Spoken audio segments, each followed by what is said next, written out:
हम जो भी बोलते हैं और जो भी लिखते हैं, और खासकर तब जब हम किसी इंपॉर्टेंट पोजीशन या पब्लिक लाइफ में होते हैं, तो वो दूर तक जाता है, उसकी गूंज दूर तक जाती है और लिखे हुए शब्द को कई लोग पढ़ते हैं और वो इतिहास बनता है।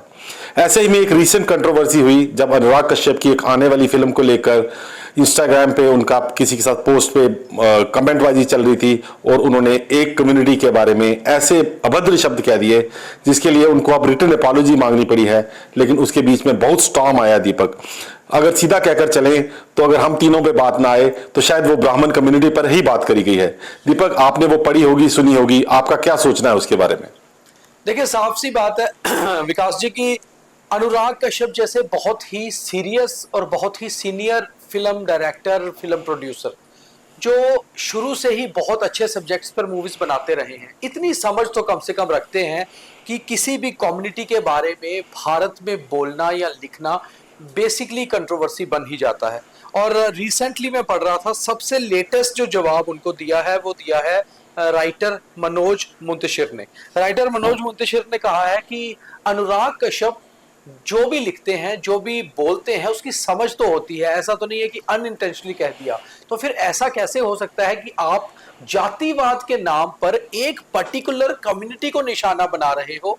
आपकी फिल्म में कुछ भी हो, मगर आपने एक फिल्म बनाई है, आप अपनी फिल्म के पक्ष को रखिए, आप कम्युनिटी को टारगेट मत करिए। और बड़ी चीज है, आप अपने जो आपने लिखा है व्लॉग या आपने जो भी सोशल मीडिया पे लिखा है, आप उसमें ये लिख रहे हैं कि फिल्म रिलीज होने से पहले कैसे पता चल गया कम्युनिटी को कि ऐसा हो रहा है। तो जाहिर सी बात है जनाब, इससे पहले भी ऐसा होता रहा है। रिसेंट हमने 3-4 साल पहले एक बहुत बड़ी कंट्रोवर्सी देखी थी, पद्मावत मूवी जब रिलीज होने वाली थी, एक कम्युनिटी को लेकर, एक कम्युनिटी ने वो फिल्म रिलीज ना करने को लेकर कई स्टेट्स में प्रदर्शन शुरू कर दिए थे। इवन की राजस्थान उसमें सबसे बड़ा स्टेट था जहां पर फिल्म रिलीज ही नहीं हो पा रही थी। आखिर कम्युनिटी का सवाल था। और जब प्रोटेस्ट हुए तो चाहे वो कोई भी कम्युनिटी हो, ब्राह्मण हो, राजपूत हो, दलित हो, गुज्जर समाज हो, कोई भी समाज हो, किसी के भी ऊपर अभद्र टिप्पणी करना, ये तो आज का भारत कभी बर्दाश्त नहीं करेगा और ना ही हम चाहते हैं। दूसरा, अनुराग ठाकुर ने ये कहा कि जातिवाद आज भी है,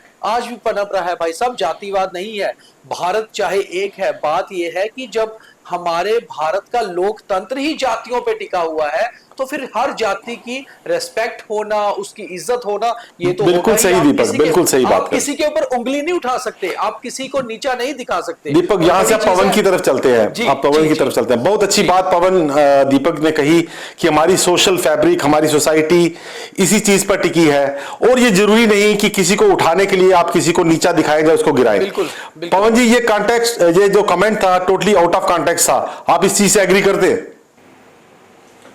बिल्कुल 100%। लेकिन इसमें एक चीज और है, फिल्म पद्मावत, बिल्लू बार्बर, अहिंसा,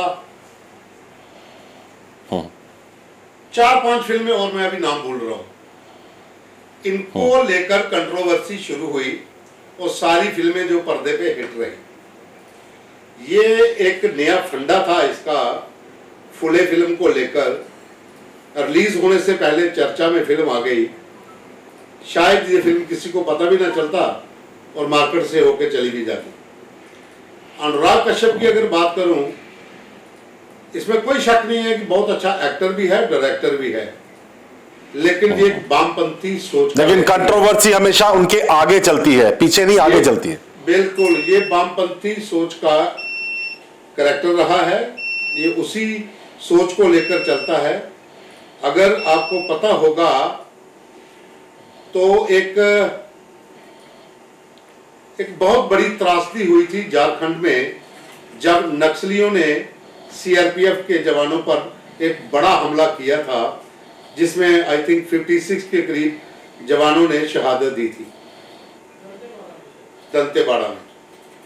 उसके बाद एक वामपंथी महिला ने अपने घर पर जश्न मनाया था इन जवानों की शहादत वाले दिन, गौरी शंकर लंकेश। उस पार्टी में अनुराग कश्यप भी था। तो आप ये आइडिया लगा सकते हो, सबरीवाला मंदिर में महिलाओं की एंट्री का मामला हो या फिर वक्फ बोर्ड का मामला हो। पवन जी, जो आप कह रहे हैं ठीक कह रहे हैं, शायद उस पर पहले बात हो चुकी है, हम उस कंट्रोवर्सी को यहां नहीं घसीटते। हमें एक मुद्दा जरूर देखना है कि जो अनुराग ने कहा ये सोची समझी उनकी साजिश थी, और उनकी अपॉलॉजी भी एक सोची समझा स्टेप है। बिल्कुल, इसमें कोई शक ही नहीं है। मैं कह रहा हूं कि मैं इस व्यक्ति का करैक्टर आपको बता रहा हूं जो स्टार्ट से इसी सर्कल को लेकर चलता रहा है।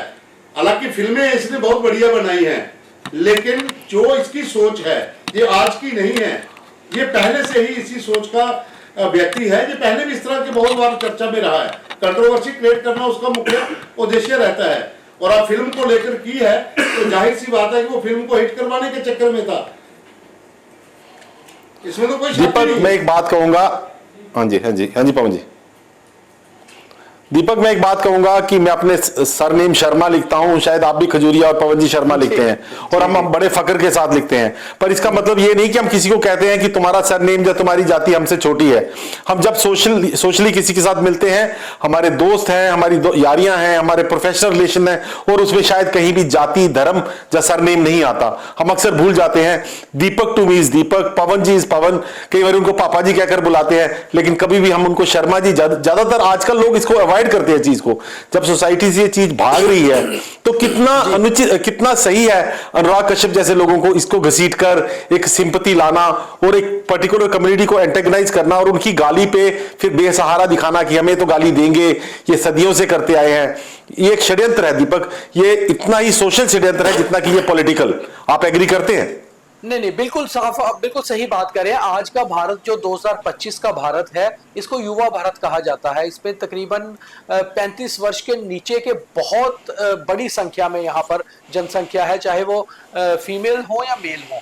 ये सारे वो बच्चे हैं जो आज भारत को एकजुट रखने में, आगे बढ़ाने में पूरी तरह से उनका सहयोग है, और ये एकजुट तभी रह पाएगा अगर वी द इंडियंस वाली हमारी मेंटेलिटी बनेगी। हाँ, मगर दूसरी बात ये है, ये वही भारत है जो चाणक्य का भारत है, ये वही भारत है जो राणा प्रताप का भारत है, ये वही भारत है जो दर्शन मांझी का भारत है। तो इसलिए इस भारत में ये वही भारत है जो बिरसा मुंडा का भारत है। तो हमारे भारत को बनाने में चाहे ब्राह्मण कम्युनिटी हो, राजपूत कम्युनिटी हो, दलित हो, गुज्जर हो, कोई भी समाज हो, उसका उतना ही बराबर का योगदान या सहयोग रहा है। मगर हमें अपनी जाति पर गर्व भी होना चाहिए, ये भी एक बहुत बड़ी बात है। हम उस देश से आते हैं जहां हर जाति को सम्मान से देखा जाता है, मगर लोकतंत्र है, भारत सबसे बड़ा लोकतंत्र है विश्व का, और यहाँ जब चुनाव होते हैं तो जाहिर सी बात है कि टिकटें भी जातियों के दम पर बढ़ती हैं और वोट भी जातियों के दम पर पड़ते हैं। तो इसको आप कभी निकाल नहीं सकते। मगर हम किसी भी कास्ट को डिमीन करें, ऐसा कभी हो नहीं सकता। जब हम इक्वालिटी की बात करते हैं तो ये इक्वल भारत है 2025 का भारत। अनुराग कश्यप, जैसे पवन जी ने कहा, मैं थोड़ा सा उससे बिल्कुल सहमत हूं कि कहीं ना कहीं ऐसा नहीं हो कि फूले मूवी को हिट करवाने के लिए कंट्रोवर्सी क्रिएट कराने की जरूरत है, क्योंकि जैसे आपने भी कहा कि कंट्रोवर्सी अनुराग कश्यप के आगे आगे चलती है। And he is very smart fellow, इतना मैं मानता हूं, he is very smart fellow. उसको पता होता है अनइंटेंशनली कुछ नहीं होता, इंटेंशनली चीजों को करता है। तो इंटेंशनली चीजों को करके आप अपनी पर्सनल आइडियोलॉजी को अपने प्रोफेशनल चीज के आगे रख रहे हैं, जो गलत है, जो और अपनी पॉलिटिकल रोटियां भी सेक रहे हैं। एग्जैक्टली, आपकी पर्सनल आइडियोलॉजी कुछ भी हो। इसी पॉइंट पे दीपक पवन जी के पास चलते हैं। पवन जी, कहीं ना कहीं अनुराग ने ये स्टेटमेंट दी कि ये मोदी जी का देश है, यहां कहते हैं कि जातिवाद खत्म हो चुका है, तो ये क्या है? आप इस पे कुछ कहना चाहेंगे? देखिए, ये व्यक्ति जो है ना, ये स्टार्ट से 2014 के पहले का अनुराग कश्यप कुछ और था, 2014 के बाद का अनुराग कश्यप कुछ और है। ये पॉलिटिकली बहुत जबरदस्त गेम है, और ये एक ऐसी पार्टी का बहुत करीबी है कि जिस पार्टी को लेकर मैं अगर आप बात कहूं, इस समय बंगाल के अंदर जो हिंसा चल रही है, ये उसी का बैकबोन भी है। कभी भी इसने उस मुद्दे के ऊपर खुल के नहीं बोला जो भारत के हित में मुद्दा कोई भी हो, किसी भी तरीके का कोई सामाजिक या दूसरा कोई इशू हो, उसके ऊपर कभी बयानबाजी नहीं आती है। लेकिन इसकी बयानबाजी वहां पर जरूर आती है, स्टेटमेंट वहां पे जरूर आती है जहां पे कहीं मोदी का जिक्र आए, या फिर जहां कहीं आरएसएस का जिक्र आए, या फिर भारतीय जनता पार्टी का जिक्र आए। मैं आपको एक छोटी सी बात बताता हूं।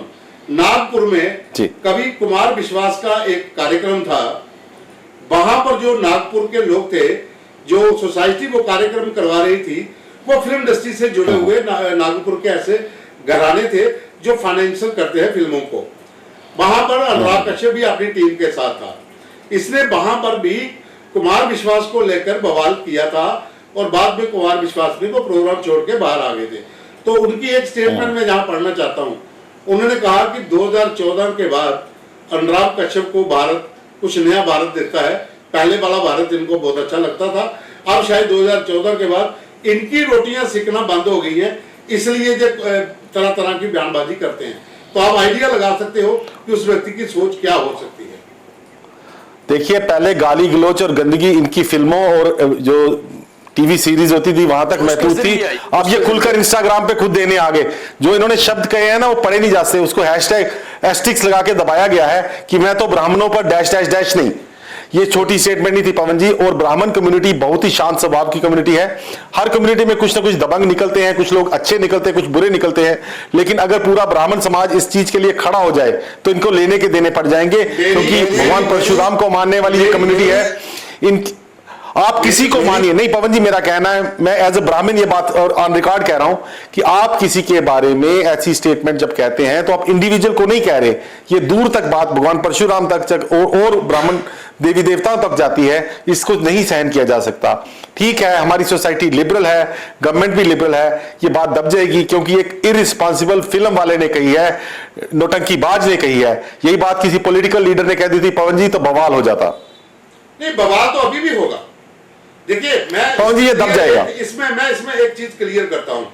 मैं उन तमाम हिंदू संगठनों को, हिंदू नहीं कह सकता, तमाम जो ब्राह्मणों के संगठन, कहिए खुल के कहिए, सनातनी संगठन है ना, जो ब्राह्मणों के संगठन बने हुए हैं, जो जगह जगह पर इनकी सभाएं हैं, वो क्या कर रहे हैं? उनको आगे आना चाहिए। चुप क्यों है? उनको इसको मुंबई में एक वकील है कोई मिस्टर दुबे, उन्होंने केस करा, इस पे एफआईआर लगाई है। ठीक है, हम जर्नलिस्ट हैं, हम ठीक है, हम ब्राह्मण हैं, इसमें क्या शक है? ब्राह्मण है तो है हम। तो किसी कम्युनिटी को बिलोंग करना पवन जी की गलत बात नहीं। हमारे साथ फयाज साहब रोज बैठते हैं, वो पर्टिकुलर कम्युनिटी को बिलोंग करते हैं, हमारे अन्य मित्र हैं, हम कभी भी इस चीज को हम गर्व से कहते हैं हम हैं, लेकिन हम सबको साथ लेकर चलना चाहते हैं। कोई हमें नीचा दिखाकर आगे जाएगा तो वो बर्दाश्त नहीं होगा। अपनी जाति की रिस्पेक्ट करना, उसकी इज्जत करना, ये हर एक आदमी को आना चाहिए। दूसरी जाति की भी उतनी ही, और दूसरी जाति की, मगर अपनी जाति के ऊपर अगर प्रहार होता है तो रोकना। भारत ये बिल्कुल ठीक कहा दीपक। हम किस समुदाय, दीपक आपने ठीक कहा, हम किस समुदाय, किस घर, किस परिवार में जन्म लेते हैं, ये ऊपर वाले की मर्जी से है, ये हम कंट्रोल नहीं करते। बाद में आप एज एन इंडिविजुअल जो एजुकेशन रिसीव करते हैं और कैसे आप अपने आप को पेश करते हैं, कैसे दूसरों के साथ बिहेव करते हैं, ये हमारी रिस्पॉन्सिबिलिटी है और ये हमारी पर्सनैलिटी को दर्शाता है। ऐसे में मैं केवल ये कहूंगा कि ये एक व्यक्ति अनुराग कश्यप, जहां फिल्म के वो जुड़े हुए, उसके साथ जुड़े हुए लोग जो ऐसी सोच रखते हैं, उनकी अपनी पर्सनैलिटी को दर्शाता है। और समाज आज इतना फॉरवर्ड हो चुका है, वीकर सेक्शंस के लोग भी ये समझते हैं कि गेम प्लान क्या है। पवन जी, इस पर एक छोटी सी बात आगे बढ़ाते हुए चलेंगे। कब तक भारतीय राजनीति और भारतीय जो सोसाइटी है, इन चीजों को बढ़ावा दिया जाएगा और इस पर फुलके सेके जाएंगे, चाहे वो प्रोफेशनल हो या राजनीतिक? कब तक ये चीज चलेगी पवन जी? कभी तो इसका अंत होगा। देखिए, अंत होगा, जरूर होगा, लेकिन आप एक चीज समझिए, अनुराग कश्यप का जो बयान था, जो स्टेटमेंट उसने लिखित में दी है, इसमें उसने फुले जो फिल्म है उसके जो कैरेक्टर है मेन, जो सावित्री फुले भाई, जहां उनके जो पति हैं ज्योतिबा फुले, उनके पति, उनका जो संघर्ष था, उनको भी इसने अपमान दिया है। वो उनके संघर्ष की जो गाथा थी, जब से वो स्कूल को स्टार्ट से लेकर उनकी पढ़ाई को लेकर उनका जो संघर्ष था, इसने इस बयानबाजी से उनका भी अपमान कर दिया है। मैं अब आपकी बात पे आ रहा हूं कि इसमें कोई शक नहीं है कि इसको जवाब नहीं मिलेगा। जवाब इसको मिलना शुरू हो गए हैं। अब उसने अपॉलॉजी की है, लेकिन उसके साथ उसने कहा मेरे घर वालों को धमकियां मिल रही हैं, तो भाई मिलेगी। हाँ, अपॉलॉजी इसलिए है कि मेरे मेंबर्स को रेप थ्रेट्स और जान से मारने की धमकियां। हाँ, अब डर है तो अब मिलेगी धमकियां। आप इस तरह के काम करोगे तो लोग फूलों के हार तो पहनाएंगे नहीं। आप इतनी बड़ी सेलिब्रिटी हो, आपको सब लोग देखते हैं, अगर आप इस तरह के पंगे लोगे तो फिर भुगतने के लिए तैयार रहिए। बहुत से लोग बैठे हुए हैं, वो हर तरीके से जवाब देना चाहते हैं। दीपक, हम जब इतिहास को पढ़ते हैं तो हम उसको अधूरा क्यों पढ़ते हैं?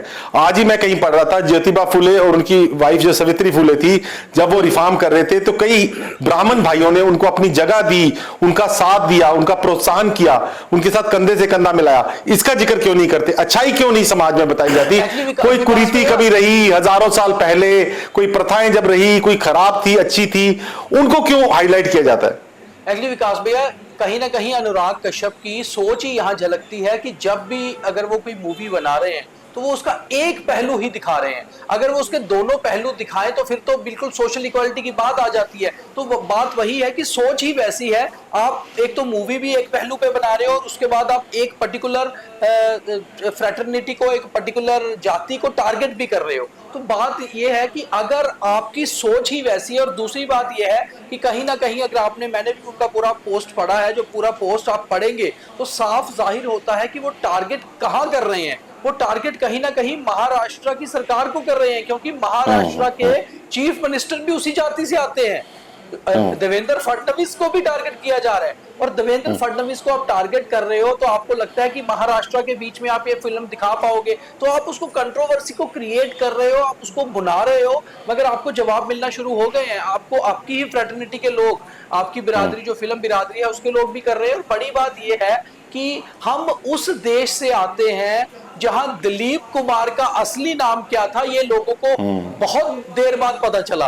तो बात यह है, हम राजेंद्र कुमार के असली नाम को नहीं जानते थे, उनका असली नाम क्या था, हम दिलीप कुमार को नहीं। तो ये वो मीना कुमारी, हाँ, ये वो भारत है जो कैरेक्टर देख के, चेहरा देख के आगे बढ़ाता है। और यहाँ पर जातिवाद उस तरह से नहीं आती, लोग खड़े होते हैं। और अगर भारत को बनाया गया तो उसमें हर जाति का योगदान है, मगर हर जाति रेस्पेक्टेबल है। आप किसी दूसरी जाति को डिमीन नहीं कर सकते, ये बहुत साफ है। और बिल्कुल ठीक। वो लोग जो फिल्म मेकर है, आप फिल्म मेकर है, आप अपनी फिल्म से क्या बताना चाहते हैं, तो ये आपकी सोच से जाहिर हुई है।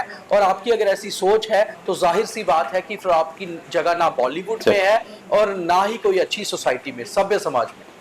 पवन जी, आग एक ईंधन भी है, और आग के ज्यादा नजदीक जाओगे तो उसकी लपटें आपको जला भी देती हैं।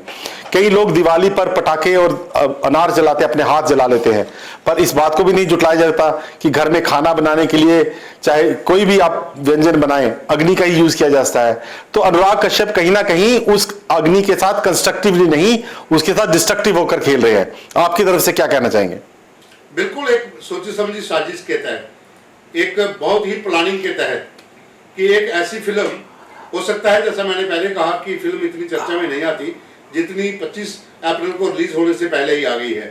तो ये कहीं ना कहीं पूरी प्लानिंग के साथ किया गया है, और मुझे लगता है इसका खमियाजा भी भुगतना पड़ेगा। ये फिल्म 25 अप्रैल को रिलीज हो रही है, ये आपको पक्का है? हाँ, 25 को रिलीजिंग के आर्डर दे दिए गए हैं, लेकिन हो सकता है कल परसों तक जो कोर्ट के आर्डर आ सकते हैं। 25 को रिलीज हो पाती है कि नहीं, ये देखना होगा। ये देखना होगा, क्योंकि कोर्ट में कुछ लोग पहुंचे हैं, कुछ देखना होगा। लेकिन अगर इन्होंने तो वो कहते हैं ना कि अगर हम दूसरी लैंग्वेज में कहें कि अब हाथ तो जलेंगे, आपने आग तो जला दी है, तो फिर सेका तो लगना ही लगेगा। एक एक लाइन आपकी और दीपक की तरफ से, आपने जब ये बयान पहले बारी सुना, आपका ऑनेस्ट इनिशियल रिएक्शन? मैं भी बोलूंगा, मेरे दिमाग में वही आया कि वही पुराने वाला सिस्टम है, फिल्म को हिट करवाना है, इस तरह की बयानबाजी कर दो, एक लोग चलाएंगे, रौला पड़ेगा, लोग देखेंगे, चर्चा में फिल्म आ जाएगी बस, और उनको पता होगा कुछ नहीं। दीपक, ये अनुराग ठाकुर की सोच जाहिर हुई है इस पोस्ट से, और ये सोच ना केवल इसकी इस पोस्ट से जाहिर हुई है, बल्कि मुझे लगता है कि ये फिल्म से भी जाहिर होगी। क्योंकि जब उसको बहुत ज्यादा आग लगी है पहले ही कि किसी ने क्यों बात की है, तो जाहिर सी बात है कि वो फिल्म में भी एक पहलू दिखा रहे होंगे, और इस फिल्म के ऊपर कंट्रोवर्सी रहेगी। और ये फिल्म मुझे लगता है अभी कई जगह रिलीज होने से पहले प्रोटेस्ट भी होंगे। दीपक, मुझे एक ही बात इस पे याद आई, और आप शायद दोनों मुस्कुरा दोगे। एक बारी मेरे साथ एक हादसा हुआ, एक पार्टी में खड़ा था, मेरे सामने एक बहुत सी सुंदर लेडी खड़ी थी, और अचानक से उसने बोला ब्लडी बास्टर्ड, और मैंने देखा कि शायद मुझे कह रही है, और मैं थोड़ा कंफ्यूज हो गया, व्हाई मी? जब मैंने पीछे मुड़कर देखा तो वो ये शब्द अपने पति को कह रही थी। तो अनुराग कश्यप भी कहीं ना कहीं ये शब्द ब्राह्मणों को नहीं, अपने पुरखों को कह रहे हैं, जिनको किसी ना किसी पॉइंट पर ब्राह्मणों ने सपोर्ट करा होगा, उनको ऊपर लाया होगा, सोसाइटी को ब्राह्मणों ने पढ़ाया है, राजा को एडवाइस देके आगे बढ़ाया है। तो ब्राह्मणों को गाली देकर नहीं चलेगा। ऐसे ऐसे बड़े नेता, राजनेता, अभिनेता, पब्लिक सर्वेंट्स ब्राह्मण रहे हैं और ब्राह्मणों का योगदान है इस देश को आगे बढ़ाने में। हाँ, केवल उनका ही नहीं, सोसाइटी की हर क्लास का है। पर गाली मुझे ही क्यों, इसके साथ मैं खत्म करना चाहूंगा। ये क्वेश्चन मार्क बना रहेगा, पर अनुराग कश्यप जैसे लोगों को सोसाइटी का हर आदमी आंसर देगा, क्योंकि we are a responsible society and yes, we are Modi's India which is looking towards development, advancement and reforms. We welcome change but not dragging our ancestors into this. So change is welcome. Anyone like Anurag Kashyap, if you want to drag us into controversy, it's a big no from our side. Thank you.